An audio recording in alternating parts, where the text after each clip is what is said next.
नमस्कार. माते नर्मदे हर, मा नर्मदे हर, हर हर नर्मदे. सहसेवा ट्रस्टच्या वतीनं सर्व नर्मदा परिक्रमा वासीय जे आहेत त्या सर्वांचं इथं आम्ही सहर्ष स्वागत करतो. त्याचबरोबर या वेगळ्या स्वरूपाच्या, वेगळ्या धाटणीच्या, वेगळा अनुभव देणाऱ्या या कार्यक्रमाला आपण सर्वजण आवर्जून उपस्थित राहिला याबद्दल रौप्य महोत्सवी सहसेवा ट्रस्टच्या वतीनं आपलं स्वागत करतो. मंडळी, कसं आहे की सहसेवा ट्रस्टचा कार्यक्रम, या कार्यक्रमाला एक वेगळ्या प्रकारचा स्नेहाचा स्पर्श पहिल्या दिवसापासून आहे. हा धड इव्हेंट नसतो. जे काय आहे हे उत्स्फूर्त लोकसहभागातनं एक मूर्त जसं येतं तसं हे स्वरूप हळूहळू वाढत राहतं. मला आठवतं त्याप्रमाणे कैलास मानसरोवर यात्री संघाचा आकलन, त्यावेळी कैलास यात्रेला जाऊन आलेल्या सर्व कैलास यात्रींचा सत्कार आपण केला होता, प्रदर्शन भरवलं होतं. आणि स्वाभाविकपणे गायमुख परिसरातल्या अन्नछत्राचं हे रौप्य महोत्सवी वर्ष मधल्या या कोरोनाच्या काळामध्ये आपण एक दोन अन्नछत्राचं आपण पूर्तता करू शकलो नव्हतो. परंतु आज खऱ्या अर्थानं रौप्य महोत्सवाच्या उंबरठ्यावरचा सहसेवा ट्रस्ट आणि नर्मदा परिक्रमा वासियांच्या कोल्हापुरातल्या ह्या आत्ता जे तिघजणं जाऊन आले, या तिघांचं स्वागत. आणि या निमित्तानं या 25 वर्षाच्या सहसेवाच्या परिक्रमेचाच हा कार्यक्रम आहे. म्हणजे केवळ 3 प्रतिकात्मक नर्मदेला जाऊन आलेलो आहोत, परंतु गेल्या 25 वर्षाची जर परिक्रमा आपण पाहिली सहसेवा ट्रस्टची, तर आपल्या असं लक्षात येतं की ईश्वरेच्छा बलियसे असं म्हणतो की केवळ आई अंबाबाई ज्योतिबाची इच्छा होती, म्हणूनच सातत्यानं अत्यंत यशस्वीपणे, निर्विघ्नपणे आपला अन्नछत्राचा उपक्रम हा यशस्वी झाला. आणि केवळ यशस्वी झालाच असं नाही, तर तो यात्रेच्या आयोजनामधला, लोकांच्या मानसिकतेमधला एक महत्त्वाचा न तुटणारा घटक बनला. हे यश फार मोठं आहे. याचं कारण ज्या आत्मीयतेच्या भावनेनं, ज्या सामाजिक जबाबदारीच्या भावनेनं आणि ज्या प्रेमानं, ज्या भक्तीनं आपण सर्वजण हे अन्नछत्र चैत्र यात्रेच्या वेळी करतो, याचा आदर्श घेऊन केवळ कोल्हापूर नव्हे, केवळ पश्चिम महाराष्ट्र नव्हे, तर महाराष्ट्रातल्या अनेक ठिकाणी अशा स्वरूपाची दीर्घकालीन सातत्यानं चालणाऱ्या अन्नछत्र ही सुरू झाली. आणि 25 वर्षापूर्वी सन्मती मिर्झे यांच्या आयोजन कौशल्यातून आणि आपल्या सर्वांच्यातून आणि काही व्यावसायिक, डॉक्टर्स, इंजिनियर्स, बिल्डर्स, ट्रान्सपोर्ट व्यावसायिक, या सगळ्यांच्यातून एक छोटं झालेलं सहसेवा ट्रस्टचं ते त्यावेळीच असलेलं एक ते वडाचं झाड आज रौप्य महोत्सवी झालं आहे. आणि अशा या रौप्य महोत्सवी उंबरठ्यावरती नर्मदा परिक्रमा करून आलेल्या सहसेवा ट्रस्टच्याच स्नेही श्री सूर्यकांतजी गायकवाड आणि दोन्ही सहकारी त्यांचे यांचं स्वागत करणं आणि या निमित्तानं स्वतःला सर्वांना पुन्हा एका अनुभवाच्या नव्या कसावरती तपासून पाहणं, यासाठी हा आजचा कार्यक्रम आहे. आज प्रत्येकाच्या हातात मोबाईल आहे. यूट्यूबवरती तुम्ही बघितलं, नर्मदा परिक्रमा असा जर शब्द टाकला तर शेकडो फिल्म्स आपल्याला बघायला मिळतात. नर्मदेच्या अनुषंगानं अनेक लोकांनी अनेक प्रकारे वेगवेगळ्या वेळेला अनेक वेळेला परिक्रमा केलेल्या आहेत. आणि या परिक्रमेतून त्यांनी त्यांचे अनुभव, त्यांचे आध्यात्मिक अनुभव, त्यांचे पर्यावरणीय अनुभव, त्यांचे मनस्वी अनुभव यूट्यूबच्या माध्यमातून लोकांसमोर मांडलेले आहेत आणि जे चिरस्वरूपी आपण बघू शकतो. मग या 3 लोकांनी वेगळं काय केलं, तर ते काय वेगळं केलं हे ऐकण्यासाठीच आज आपण इथं आलो आहे. याचं कारण मला आठवतं ज्याप्रमाणे सुनीता विल्यम्स यांचा प्रवास जाणारा प्रवास ठरला, येणारा प्रवास ठरू शकलेला नव्हता. त्यांनी अंतराळामधली त्यांची जी तीर्थयात्रा होती ती पूर्ण केली. याही मंडळींचं थोड्या बहुत प्रमाणात आपण असंच म्हणूया की आम्ही अमुक तारखेला अमुक ठिकाणी पोचणार, अमुक तारखेला अमुक ठिकाणी पोचणार. हे कागदावरचं गणित झालं. पण कागदावरचं गणित जेव्हा आपण तीर्थयात्रेला परिक्रमेला बाहेर पडतो तेव्हा त्या त्या दिवसाप्रमाणे जर झालं असतं तर ती ट्रिप झाली असती. ही परिक्रमा आहे. या परिक्रमेमध्ये अनेक अडचणी आहेत, अनेक आनंदाचे प्रसंग आहेत, अनेक चिंतनाचे प्रसंग आहेत, अनेक स्वानुभवाचे प्रसंग आहेत, अनेक स्वसंवादाचे प्रसंग आहेत, अनेक देश आणि लोकजीवन जाणून घेण्याचे प्रसंग आहेत. आणि सगळ्यात महत्त्वाचं मोठं आहे की ते म्हणजे मा नर्मदेचं आपल्यासोबत असणारं अस्तित्व. मंडळी, नदीला इंग्लिशमध्ये रिव्हर म्हणतात. रिव्हर म्हणजे जिच्या दोन्ही तटावरचे लोक एकमेकासाठी ह्या पाण्यासाठी रायवली करतात, त्या जलस्रोताला पाश्चिमात्य लोक रिव्हर म्हणतात आणि आपण तिला मा म्हणतो. ह्या अशा सांस्कृतिक अनेक वैचित्र्याच्या पार्श्वभूमीवरती ह्या संपूर्ण भारताची जी सांस्कृतिक जडणघडण ही घडलेली आहे. आता ॲडव्होकेट प्रसन्न मालेकरांसारखे विद्वान अभ्यासू आपल्याला त्याची आध्यात्मिक बाजू, त्याची सामाजिक बाजू समजून सांगतील. माझं बोलण्याचं प्रयोजन असं आहे की कैलासला जाऊन आल्यानंतर शिवाचं एक काठिण्य, त्याचं एक मूर्त असं एक घट्ट स्वरूप, पाषाण स्वरूप, बर्फात क्लास आहे समते पाषाण स्वरूप, निश्चयी स्वरूप, निश्चल स्वरूप अनुभवून आल्यानंतर मा नर्मदेच्या जलप्रवाहासोबत 120 दिवस 4 महिने चालत राहायचं आहे. हे आपण समजतो इतकं सोपं नाही आहे. याचं कारण असं आहे की आज आपण पूर्वी दूध आणायला बाहेर पडायचं, आता झोमॅटो आणि स्विगीवरनं प्रत्येक गोष्ट आपल्या दारात यायला लागली आहे. गुडघ्याच्या खाली पाऊल नावाची गोष्ट असते, पावलाच्या खाली जमीन नावाची गोष्ट असते, जमीन या गोष्टीच्या खाली आर्तता नावाची एक गोष्ट असते, त्या आर्ततेच्या खाली हाक नावाची एक गोष्ट असते. तर ती हाक ज्या पावलांना ऐकू येते ती पावलं फ्लॅटमधनं झरझर झरझर बाहेर पडतात आणि ती अशी एक भान हरपून, एक मनात वेळ घेऊन नदीच्या दिशेनं, निसर्गाच्या दिशेनं, कैलासच्या दिशेनं, एखाद्या देवळाच्या दिशेनं ती पावलं बाहेर पडतात. या पावलांचं एक कौतुक आहे. 4 महिने व्यवसाय, संसार, मित्रपरिवार आणि आपले पाश हे दूर ठेवून परिक्रमेला बाहेर पडायचं. हे परिक्रमेला बाहेर पडताना मनावरती 2 प्रकारचे ताण असणार आहेत. एक ताण की माझ्याकडनं कुठली चूक होऊन उपयोग नाही, झालीच तरी विचारणारं कोण आहे? मा नर्मदा, बाकी कोण नाही. आकाशातले पक्षी जाऊन काय सांगणार नाहीत की तुम्ही एखादा प्रवाह ओलांडला. एखादा अननोन प्रवासी म्हणेल अरे भैया ऐसा नाही करते, या व्यतिरिक्त काहीच नाही. तर अशा प्रसंगामध्ये एक ध्येय मनात घ्यायचं आणि ते ध्येय आहे की ही माझी परिक्रमा पूर्ण व्हावी. समजा अर्ध्यात राहिली परिक्रमा, काय झालं असतं? एक रुखरुख राहिली असते. कसली रुखरुख आहे? तर 5000 वर्षापूर्वी शंकराचार्यांनी घालून दिलेल्या एका दंडकावरती, एका मार्गावरती आपण अंतिम ध्येय गाठू शकलो नाही. तर ह्या ज्या अंतिम ध्येय आपल्या संस्कृतीनं आपल्यासोबत जी सेट केलीत, जी सांगितलीत, धर्म अर्थ काम मोक्ष, तसंच हे परिक्रमेमधलं एक अंतिम ध्येय आहे की मी चालायला सुरुवात करीन. माझं दिवसांचं गणित, माझं पावलांचं गणित, माझं श्वासांचं गणित कदाचित कमी जास्त होईल, परंतु मी जे ठरवलंय ते मी पूर्ण करेन.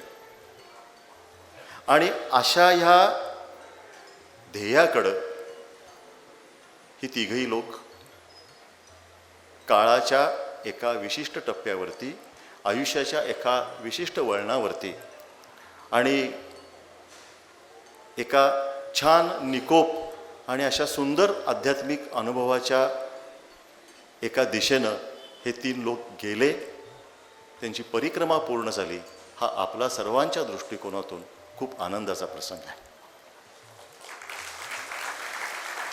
आत्ताच मी आणि माझे पार्टनर शिरीष खांडेकर बोलत होतो, तर ते म्हटले की आता सन्मतींना नर्मदा परिक्रमाला जाण्याची गरजच नाही, कारण त्यांनी हा कार्यक्रम केला आहे म्हणजेच नर्मदा परिक्रमा त्यांची पूर्ण झाली आहे. ह्यातलं लॉजिक लक्षात घ्या. ह्यातलं लॉजिक असं आहे की मानसपूजा आहे ही नर्मदेची. आज हा कार्यक्रम आहे म्हणून मी तिथून इथपर्यंत 5-6 वेळा चालत आलो फक्त, नाहीतर माझा चालण्याचा आयुष्यात काही संबंधच संपलेला आहे. डोकं फक्त चालतंय, पाय हे चालण्यासाठी असतात हे आपल्याला आम्ही विसरूनच गेलो. अशा परिस्थितीमध्ये गेल्या 4 महिन्यामध्ये जेव्हा जेव्हा सन्मती मिर्झे, प्रमोद आणि मंडळी भेटायची तेव्हा सांगायचे, अरे आज त्या शूलपाणीच्या जंगलामध्ये गेलेत, बोलणार आहे अनंतराव तुम्ही? मी म्हणायचो नाही, कारण सूर्यकांत गायकवाडांशी बोलणं म्हणजे मी त्यांना माझ्यात अडकवणं नाही आहे, तर मी त्यांच्यात अडकणं आहे. कारण मी ते पूर्ण करू शकत नाही आहे. परंतु एक तुम्हाला उच्च अनुभव सांगतो की जेव्हा जेव्हा सन्मती सांगायचे त्यावेळी सन्मतींना भरून यायचं. नर्मदेच्या पाण्याचा एक थेंब सन्मतींच्या डोळ्यातनं आमच्याबरोबर संवाद साधायचा. हा संवेदनशील अनुभव ही आमची ऐकणाऱ्यांची सन्मतींच्या माध्यमातून परिक्रमाच होते. शपथ सांगतो, मला त्या परिक्रमेसंदर्भात खरंच काही माहिती नाही आहे. ट्रॉफी केली, हे डिझाईन केलं मी, शिरीष, आमच्या निर्मितीच्या सगळ्या सहकार्यांनी. कारण चालणारे चालत होते. संजयासारखं महाभारत जसं संजयाने सांगितलं तसं सन्मती साहेब सांगत होते, आम्ही श्रोत्याच्या स्वरूपामध्ये होतो. पण आमच्या असं एक लक्षात असं आलं की केवळ सूर्यकांत आणि हे तिघं ध्येयापर्यंत पोचत नाही आहेत, तर सन्मतींच्या माध्यमातनं अनेकांच्या शुभकामना, अनेकांचे पाश हे कुठंतरी ह्या सगळ्या संसाराच्या सगळ्या पाशातून वेगळे होऊन ह्या सगळ्या पाशांची एक अशी दोरी झाली आहे आणि ती यांच्या पावलासोबत अशी अशी अशी अशी अशी चालली आहे. आज सकाळी सूर्यकांतला विचारलं की मला 1-2 मिनटं तुमचा प्रश्न विचारायचा, आणि मग त्यांनी मला उत्तर सांगितलं. मंडळी, ह्या नर्मदेच्या सगळ्या परिक्रमामध्ये त्या चमत्कारावरती कोणाचा विश्वास असेल नसेल हा ज्याच्या त्याचा वैयक्तिक अनुभवाचा विषय आहे. पण एका बाजूला गंगा मैया, नर्मदेचं पवित्र पाणी, झुळझुळ पाणी त्या शूलपाणीच्या जंगलाच्या अलीकडं, आणि एका बाजूला एखादी मरून गेलेली म्हैस आणि तिला फाडणारी जंगली श्वापदं, ही या मंडळींनी बघितलीत. जीवाचं अंतिम सत्य, जीवनाचा चिरस्थायी प्रवास, आणि त्याच्यामधून आपण चालत जाणार आहे. 4 महिन्यात माझ्यामध्ये पहिले 6-7 दिवस हे लोक एकमेकाशी बोलले असतील. काय बोलणार? महागाई, राजकारण, समाजकारण, कौटुंबिक अडचणी, व्यावसायिक देवाणघेवाण संपलं. बोलायचं ठरवलं तर इतक्या तिघही या बुद्धिमान लोकांना 3 तासामध्ये एकमेकाला समजून घ्यायला कितीचा अवधी लागला असेल. मग त्यानंतर जो प्रवास सुरू झाला असेल हा मौनाचा प्रवास.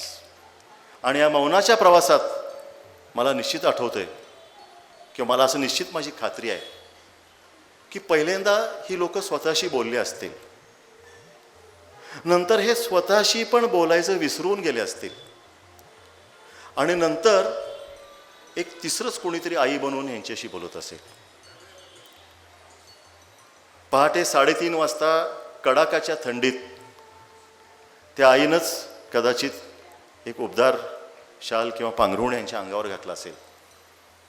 कदाचित सकाळी उठल्यानंतर नशिबात असेल तर धारोष्ण दुधाचा ग्लास यांच्या समोर आला असेल, आणि नशिबात असेल तर त्या आईचं रौद्र स्वरूप बाभळीच्या काटेरी टोकासह यांच्या पायाला लागलं असेल. त्यांच्या पायाला लागलं होतं, मी या म्हणजे कन्फर्म केलं. मग हे काय आहे? ती केवळ वाहती नदी आहे का? तर केवळ H2O पाण्याचं फक्त हे आहे का? का पूर्वांचलाकडून पश्चिमांचलाकडे जाणारी किंवा पूर्वेकडं हे होणारी हे केवळ आश्चर्य म्हणून आपण करतो? तर तसं नाही आहे. आमच्या संचितामध्ये, आमच्या प्रवासामध्ये आम्हाला सामावून घेणारी जी पंचतत्व आहेत, त्या पंचतत्वातलं ते एक तत्व आहे. आणि जे तत्व पिढ्यानपिढ्या हजारो वर्ष मनुष्य पहिल्यांदा आश्चर्यानं विस्मयानं बघत आलाय, नंतर आदरानं प्रेमानं बघत आलाय, नंतर या माणसानं या संपूर्ण माईच्या किनारी जीवनाची अंतिम सत्य शिल्पाच्या स्वरूपात, समाध्यांच्या स्वरूपात, देवळांच्या स्वरूपात, वृक्षांच्या स्वरूपात जतन करून ठेवले आहे. गायकवाड साहेब, ज्या नर्मदेच्या किनारी आपण गेलो तिथं जांभळाची झाडं असतात. विचार करा की 2,500-3 हजार वर्षापूर्वी, 4,000 वर्षापूर्वी कृष्णाच्या काळामध्ये अशी त्या संपूर्ण याच्यामध्ये सगळी आपली कृष्णाची सवंगडी ती जांभळं काढत असतील. पांढऱ्या शुभ्र भगव्या गायींच्या अंगावरती ती जांभळी अशी द्राक्ष टप टप टप पडत असतील. त्या परिसरात तुम्ही जाऊन आलाय की जो परिसर केवळ माणसानंच नव्हे तर संपूर्ण ह्या संस्कृतीमधल्या या देवांच्या एका विलक्षण पावित्र्यानं, आता मालेकर साहेब म्हणले तसं की हे काय आहे विलक्षण, हे कुठलं शिवतत्व आहे की जे शिवतत्व आम्हाला लोहचुंबकासारखं भरल्या संसारामधनं हाका मारतं, ओढून घेऊन जातं. मग आम्हाला सगळ्याचा विसर पडतो. आज मोबाईल आहेत. ब्रिटिश काळामध्ये कधीतरी तार करणं किंवा पत्रव्यवहार असेल, त्याच्या आधी हे हृदयीचे ते हृदयी.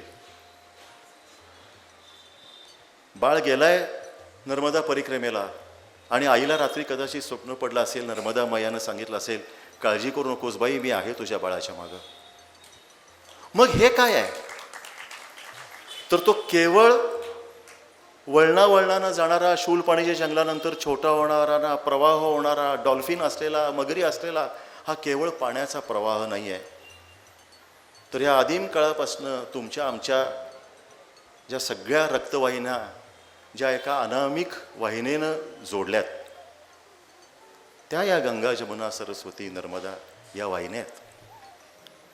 आणि या वाहिनींच्या काठावरनं सूर्यकांत जे आज तिकडे जाऊन आले, सूर्यकांतच्या व्यवसायाचं नाव आहे शिवस्वरूप. कैलासला गेल्यानंतर त्या स्वमधला स उडाला होता. आज नर्मदेला जाऊन आल्यानंतर त्यातला स्वचा संपूर्णपणे कडेलोट झालेला आहे आणि शिवरूप राहिलेला आहे. मला आठवतंय की लग्नाच्या पाट्या करणारी ही व्यक्ती, रिक्षेच्या मागं लग्नाच्या पाट्या, कधीतरी सूर्यकांत असं नाव आलं असेल नर्मदा, त्यावेळी वाटलं होतं की आपण हे फक्त त्या झेरॉक्सवरनं आणि रंगीत पेपरवर नर्मदा हे अक्षर प्रिंट केलं. पण आयुष्यातले 4 महिने आपण या नर्मदेच्याच रूपानं पुढं जात आहोत. नर्मदा हे आपल्या आयुष्याचा एक अविभाज्य एक घटक असेल, एक भाग असेल. तर एवढं मोठं हे पुण्याचं काम आणि एवढं मोठं हे धाडसाचं, जबाबदारीचं, जाणीवेचं हे काम तुमच्या हातातून साक्षात नर्मदेनंच पूर्ण करून घेतलं. आणि म्हणून अशा या 3 नर्मदा परिक्रमाला जे जाऊन आलेले आहेत यांचं आपण मनपूर्वक स्वागत करूया. यातनं आपण काय शिकूया तर कधीतरी आपल्या मोह आणि पाशाचा मोबाईल आपल्याला स्विच ऑफ करावा लागेल. कधीतरी आपल्याला आमच्याच क्षुद्रपणाची जाणीव कुठल्या तरी प्रचंड मोठ्या डोंगराच्या खाली आणि पुन्हा घ्यावी लागेल. कधीतरी आम्हाला असं वाटावं लागेल की माझी पावलं ही केवळ खरेदीसाठी बाहेर पडलेली नाही आहेत. माझी पावलं ही कधीच कुठल्या तरी समारंभासाठी बाहेर पडलेली नाही आहेत. ती पैसा मिळवायला किंवा पैसा घालवायला बाहेर पडलेली नाही आहेत. तर माझी पावलं ही एका उद्देशासाठी निरुद्देश भटकली पाहिजेत. आणि असा हा सगळा एक परिक्रमेचा संपूर्ण तो वळणावळणांचा रस्ता पुन्हा फिरून आपल्यापाशी आलेला आहे. तुम्ही तिघंही आई अंबाबाईच्या ह्या करवी क्षेत्रातून शिवाच्या त्या भूमीमध्ये गेला. अनेक ठिकाणी शिवप्रतिमा आहेत, अनेक ठिकाणी देवळं आहेत, अभिषेक बघितला, कधी भिक्षा असेल, कधी कदान्न असेल, कधी हातावर 4 कंदमुळं असतील, कधी शूलपाण्याच्या जंगलामध्ये भिल्लानं त्याच्या तिथल्या गोंडवन भाषेमध्ये तुम्हाला केलेला नमस्कार असेल, तर कधी एखाद्या उच्च आध्यात्मिक माणसानं तुम्हाला समोर बसवून तुमच्या माथ्यावरती हात ठेवून दिलेला आशीर्वाद असेल. हे पुण्य आणि हे तुमचे अनुभव त्या नर्मदेसारखेच खोल आणि प्रवाही राहोत. धन्यवाद. नर्मदे हर. या बोलण्याच्या ओघामध्ये एक सांगून जायचं राहिलं की ज्यावेळी सन्मती साहेबांचा फोन आला की आपल्याला सूर्यकांत आणि या मंडळींसाठी एक स्मृतिचिन्ह, मानचिन्ह, ट्रॉफी तयार करायची आहे, त्यावेळी आम्ही ही ट्रॉफी केली आणि आत्ता सन्मतीने सांगितलं की या ट्रॉफीची कल्पना सांगा. तर मंडळी, ही एक वेगळ्या प्रकारची ट्रॉफी आहे. ही मी, माझे सगळे शिरीष आणि ऑफिसमधले सहकारी यांनी अत्यंत कष्टानं आम्ही हे एक थीम तयार केलेली आहे. ही जी पांढरी रेषा आहे हा नर्मदेचा मार्ग आहे आणि मध्यमध्ये अमरकंटक आहे आणि हे प्रत्येकजण म्हणजे एक रुद्राक्ष आहेत आणि या रुद्राक्षाचा प्रवास हा जेव्हा परिक्रमा पूर्ण होती तेव्हा डमरूला जाऊन टपतो. तिथून जो नाद उमटतो हा नाद म्हणजे ही परिक्रमेची परिपूर्ती आहे. हा नाद म्हणजे ओंकार आहे. हा नाद म्हणजे शिवाचं तांडव आहे. हा नाद म्हणजे शिवमय आहे आणि हा नाद म्हणजे शिवस्वरूपमधला स्व काढल्यानंतर जो शिव राहतो, शिवरूप राहतो, तो शिवरूप आहे. धन्यवाद.